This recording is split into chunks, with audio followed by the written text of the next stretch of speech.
Welcome to the 2025 Bolty Awards, and once again, the MVP is Justin Herbert, but there's an argument to be made that this was his best season yet.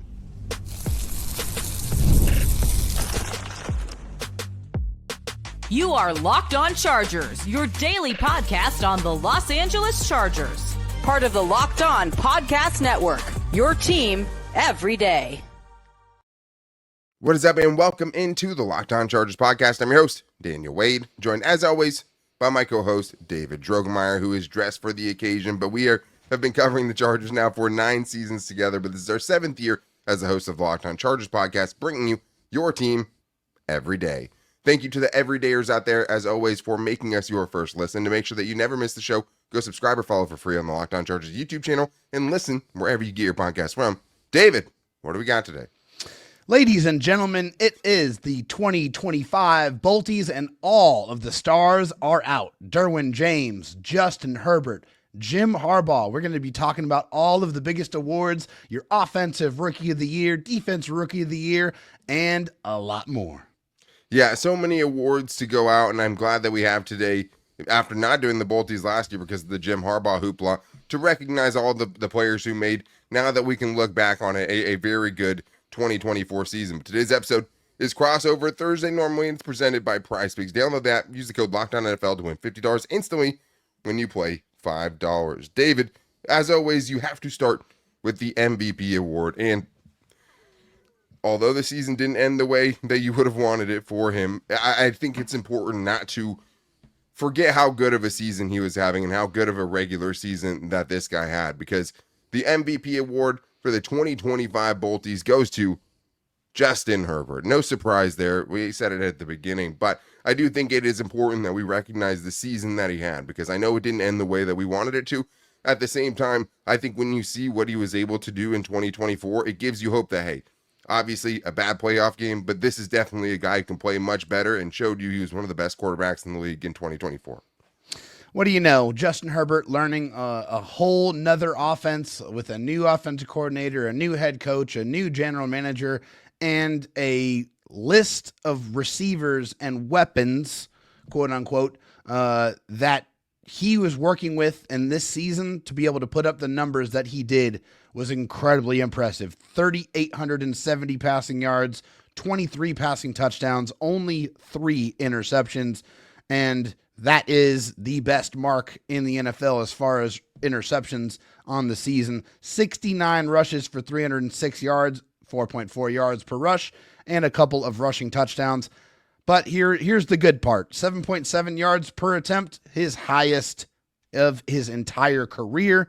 33 big-time throws, also the highest mark of his career, and his highest average depth of target of his career, all coming in 2024.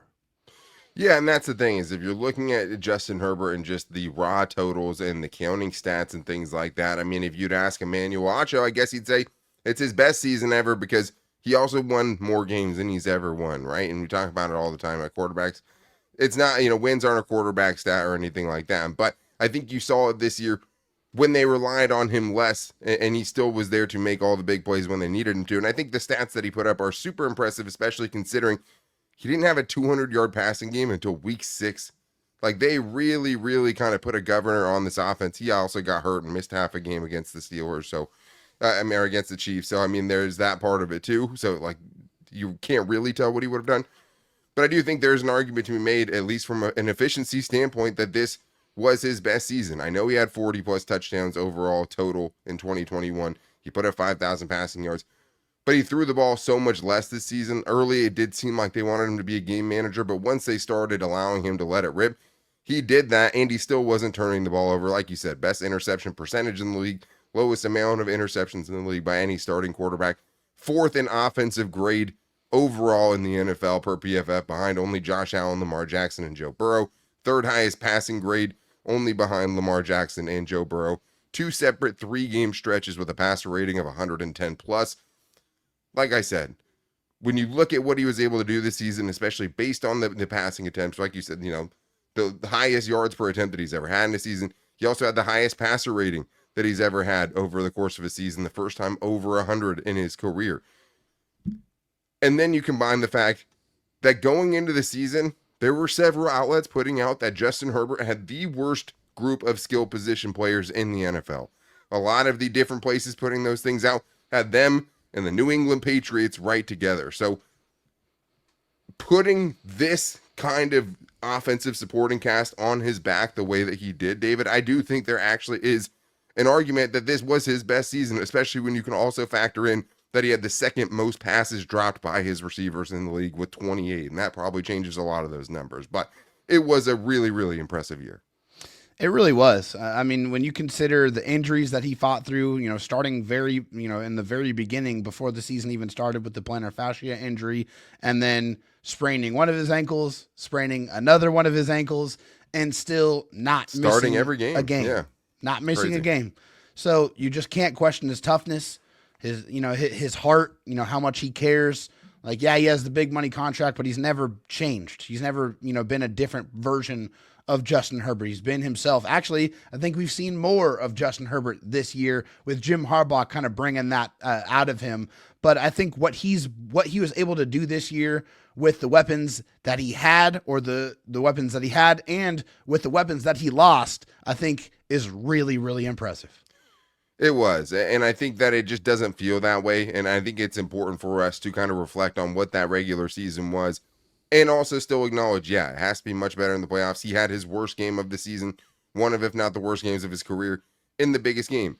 Yeah. But that you can't do that over 17 games and have that be a fluke. There's just no way to do it. So he will be back. He will be better. But he was not the offensive player of the year for the Chargers, which is our next Bolty Award. And there was really three players I think you could argue for this award, including a rookie in McConkey. But the offensive player of the year in 2025, per the 2025 Boltys, is Rashawn Slater, who definitely deserves it. Anytime we get a chance to shout out a big man, we're definitely going to. But David, for a guy who's already made an all-pro team, as a rookie, and has always been great throughout his career, this was his best season, which is saying a ton.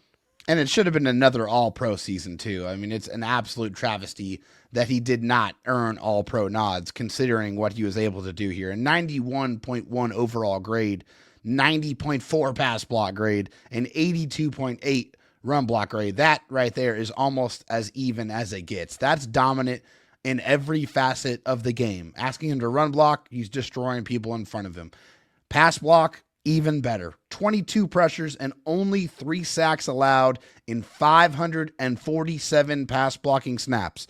Just to put that in perspective for you, that's 1 sack every 182 pass blocking snaps. Sheesh. That is 1 pressure every 24 pass blocking snaps. A pressure. So that's basically 1 per game. That's how incredibly dominant that Rashawn Slater was in 2024, and why the Chargers are costing themselves money every single day that they do not sign this man to a very lucrative and well-earned extension.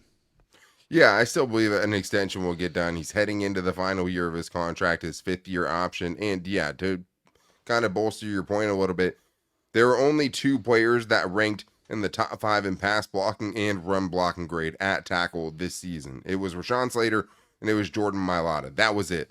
Not Penei Sewell, not Lane Johnson, not Tristan Wirfs.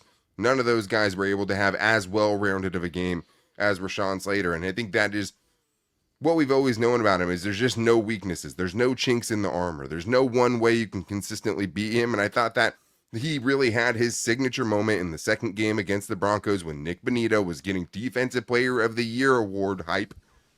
And then he squashed it. Just single-handedly shut him down. Put the clamps on him, just locked him up for an entire game, and it ended all discussions. Nobody brought up Nick Bonito's name in the Defensive Player of the Year award nominations after that.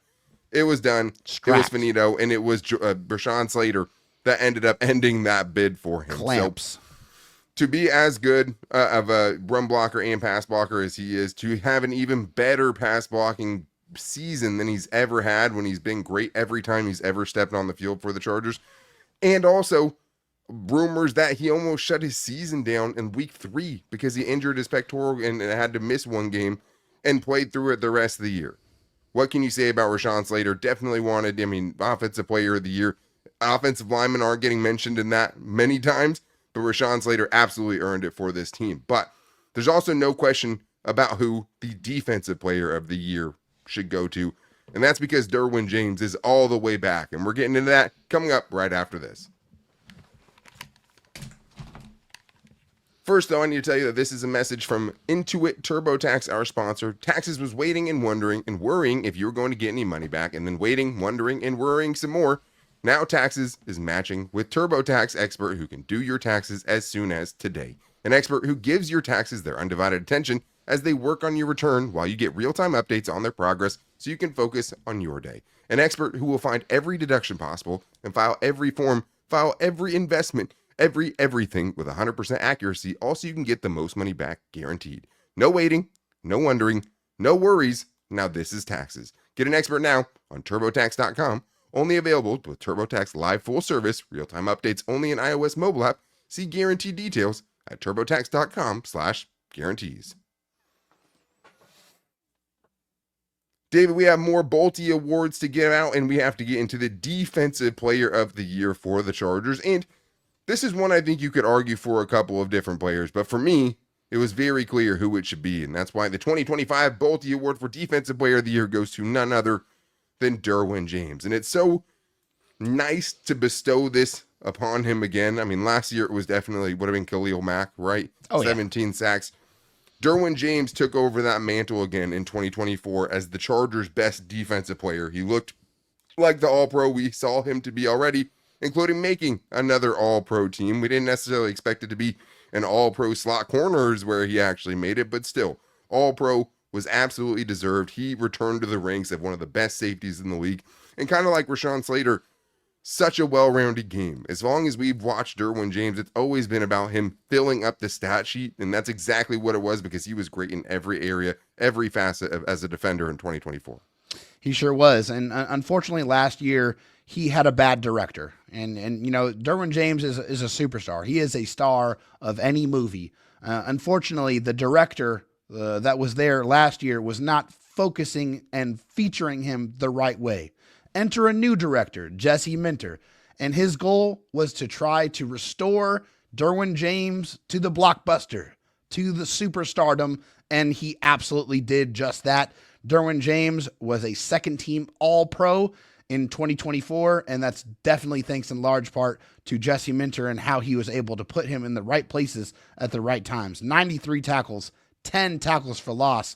Also, his lowest missed tackle percentage of his career, under 7.7%, I believe. So he was fantastic, not only playing closer to the line of scrimmage, seeing him just absolutely just jump snap counts, knifed into the backfield like an absolute just cheetah going to attack their prey was a thing of beauty.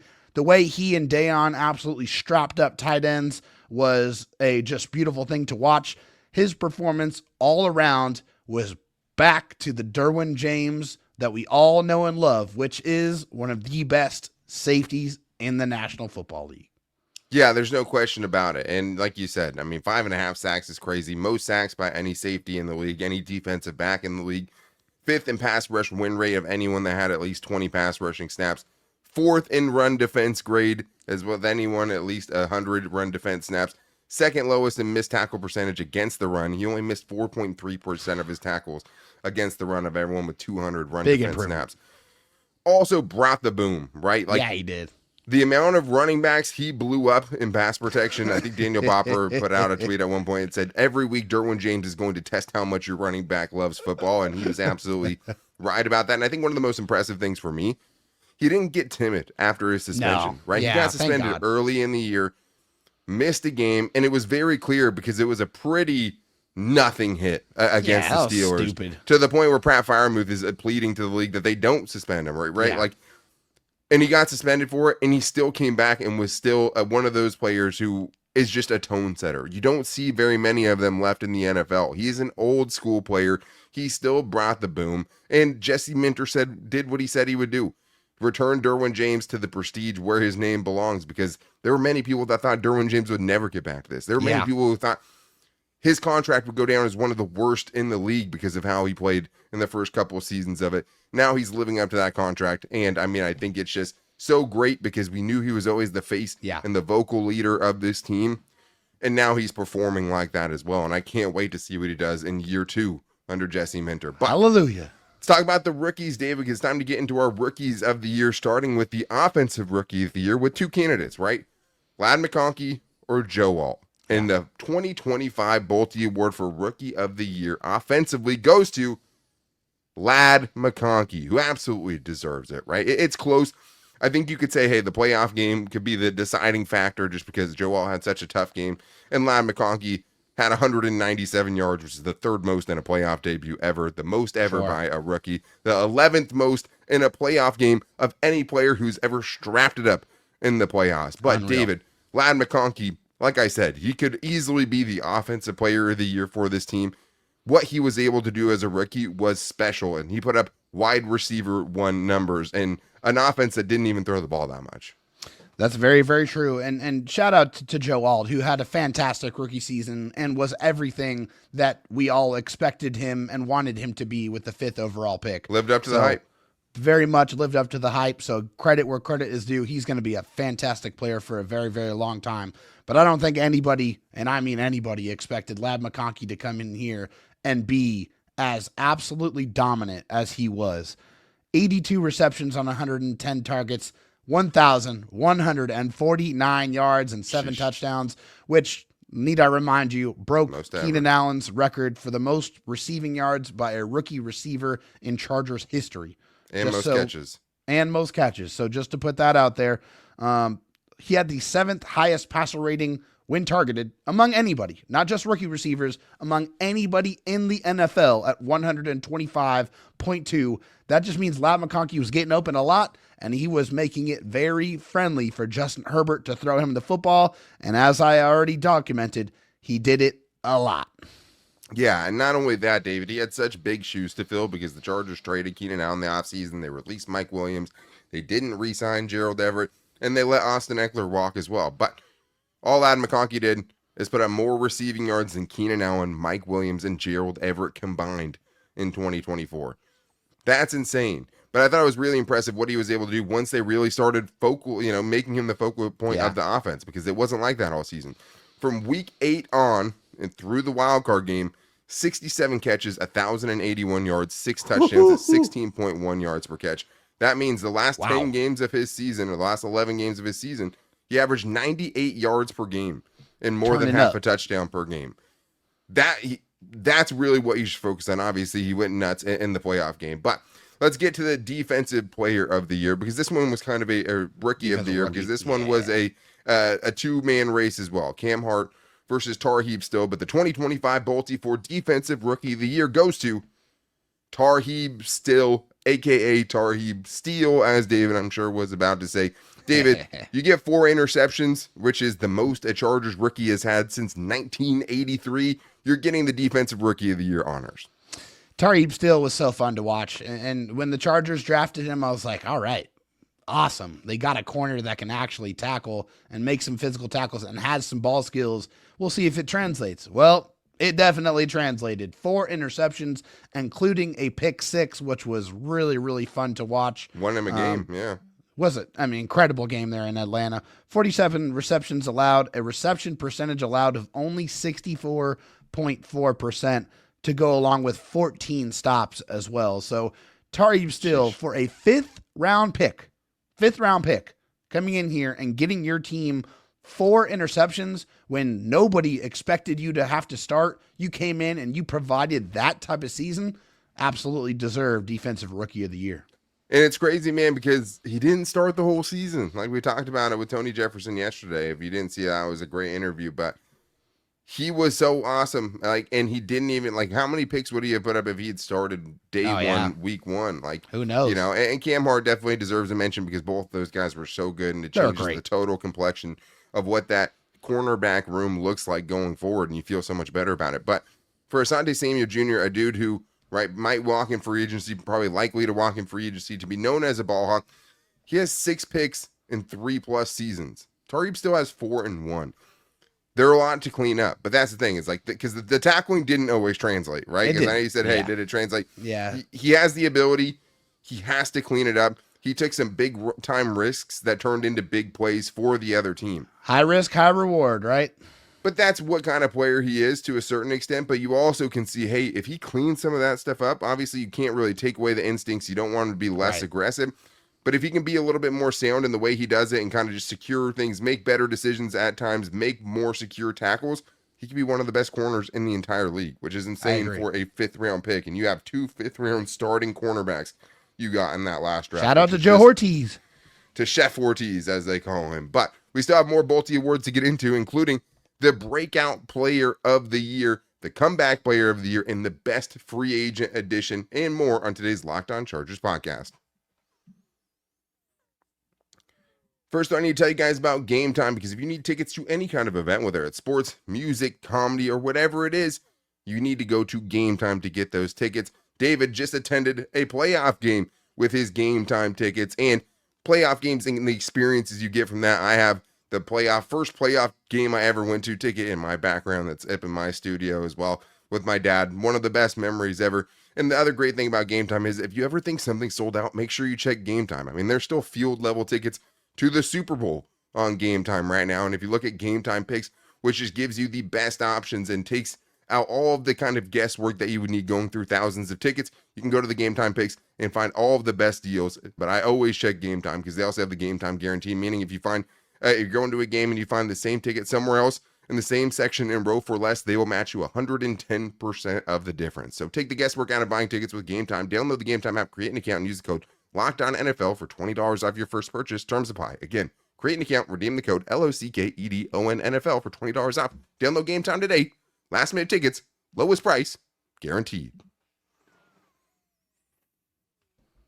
David, we still have more 2025 Bolty Awards to give out today, and there's still some very, very good players and good performances that need to be rewarded. And thank you, everyone, for making us your first listen as we get into the 2025 Bolties.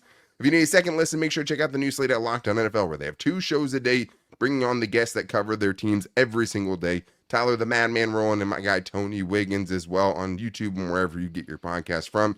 David, it's time to get into the Breakout Player of the Year. This is someone, obviously, who was with the team last year, maybe not necessarily, but didn't really do much last year and then broke onto the scene in a big way in 2024. And there's only really, I think there's one obvious answer there. There's plenty of players, I mean, that you could say here. I mean, Poona Ford felt like he broke out. J.K. Dobbins also felt like he broke out.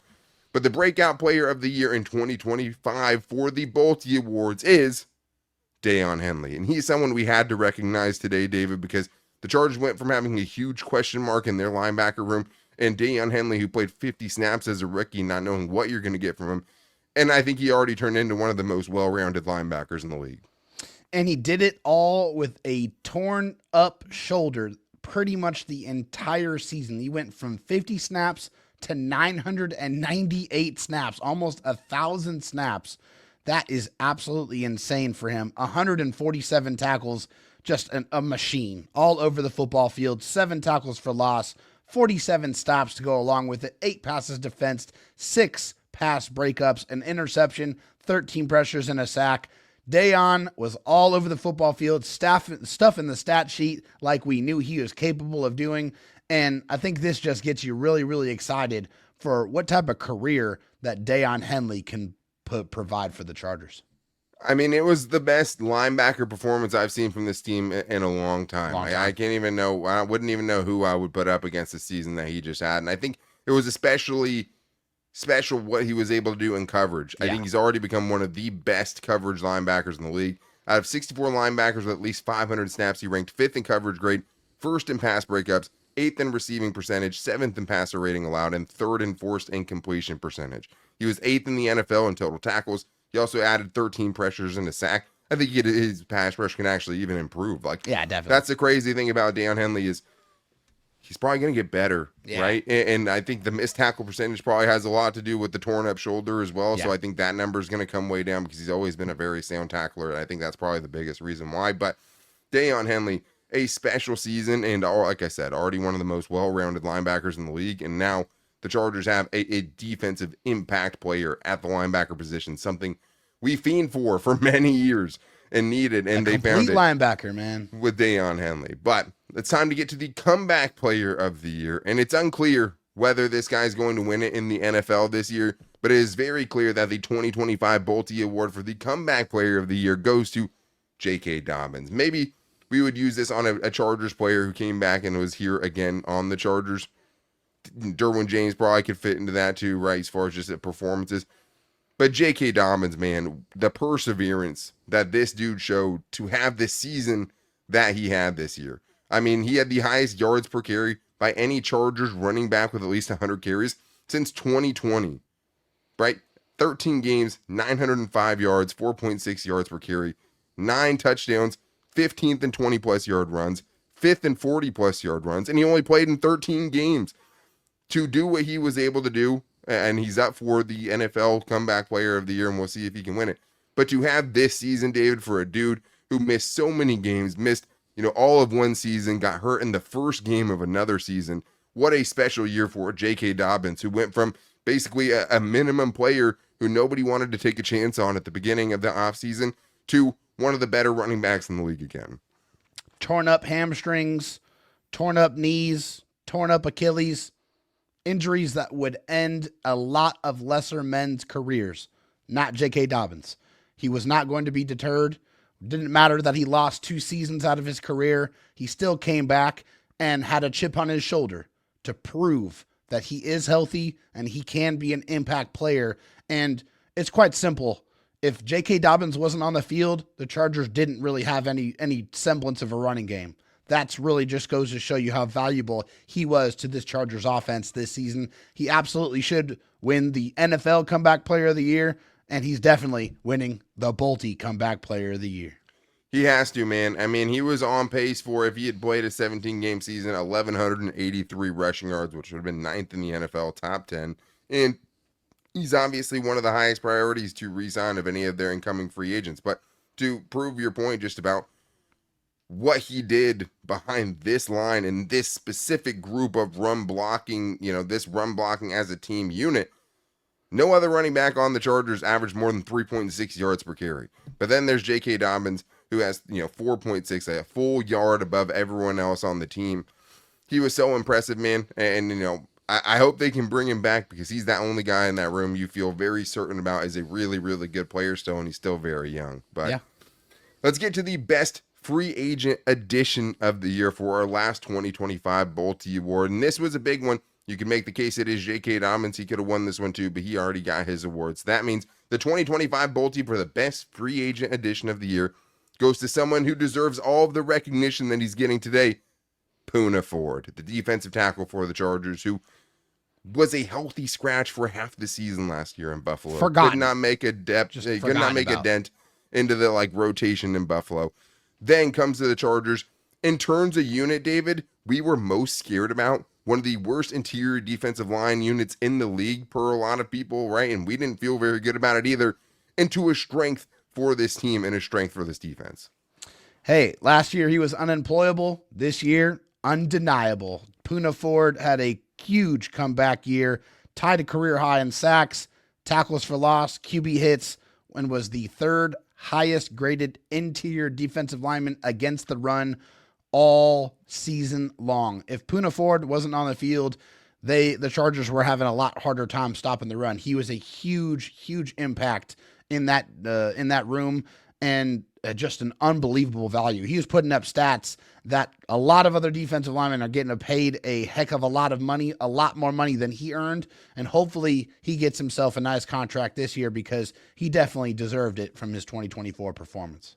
Yeah, and hopefully that's with the Chargers because, Agreed. We talked about it before. He's second behind Khalil Mack on my list of guys that need to be re-signed because that is a room that looks a lot different without him. Tier Tart right up there as well. Both of those dudes turn this interior into a formidable duo that could go up against, a lot of the better ones in the league, and nothing was expected from either of those guys this year. Both of those guys balled out, but kind of like we talked about before, have anyone with 300 plus snaps, 6th best versus the run, 24th best in pass rushing grade.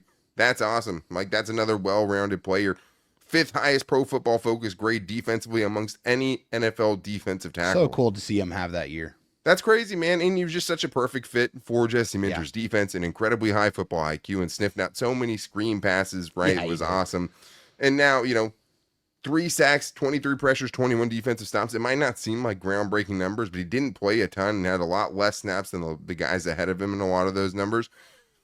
And he just really, really solidified a unit that has been a weakness for this team. Think about how many retreads they tried out there before they got it right under the Tom Telesco era, right? A lot. The Sebastian Joseph days, the Austin Johnsons, the Linval Linval Josephs, the Brandon Meebanes, right? Yeah. All of those guys were given contracts hoping they could be something like Poona Ford did this season. And I'm so happy to see that he was able to do it. But we have one last Bolty we want to get into here, David, that we couldn't go without getting to. And that is the best Jim Harbaugh quote of the year, the best Harbaugh-ism of the year. So your 2025 Bolty Award for Harbaugh-ism, David, goes with what? Like Moses, I'm going to die leaning on my staff. I mean, come on now. That is one of the most epic sayings that I have ever heard. Coming from a head coach, that one is goated. That's a great, and there's so many, right? Like so many you could go with. Him trading every one of the genes in his body for Justin Herbert. I was talking to you before the show, like just the fact that he was like, sees Justin Herbert's shoes and is like, actually, I wear those shoes now. Like Justin Herbert's doing it. I want the exact pair. Yeah. My favorite one was definitely when he was playing John Harbaugh, who he wants to beat so badly. Unfortunately, they didn't get it done. But him talking to a sideline reporter before the game and saying, "I'd lay down my life for my brother, but I wouldn't let him win a football game." Like that is the most Harbaugh thing ever. Like I would jump in front of a train for you, but if we have to coach against each other, like you're gonna die, right? Like Reach that's up just kind of and pull down that win. yeah, so many great things. Like there was so many questions about kind of whether his quirkiness would still work at the NFL level, and I think It does. 2024 was a great example of, hey, it works, especially when you're winning, and if you're genuine, you can actually pull it off. And Jim Harbaugh, I mean, definitely, should be the coach of the year, in consideration for it, for what he was able to do with the Chargers this season. But it doesn't make Chargers fans any less lucky to have him. But that is going to wrap things up for the 2025 Bolty Awards. Thank you guys for joining us again. Thank you, David, for dressing up for the occasion. And make sure you guys are back here with us tomorrow because we are the only daily Chargers podcast, and it is Fan Mail Friday. So you can hit us up at Lockdown LAC and give us your question there, or call into the 323-524-7924 to the Lockdown Chargers voicemail line and give us your 30-second Chargers question. You can also hit us up on Instagram at Lockdown Chargers and our Lockdown Chargers Facebook page as well. Thank you for everyone making us your first listen. And to make sure you never miss the show, go subscribe or follow for free on the Lockdown Chargers YouTube channel and listen wherever you get your podcast from. And make sure you guys are back here tomorrow for Fan Mail Friday as we wrap up the week. But until then, guys, take it easy and go Bolts.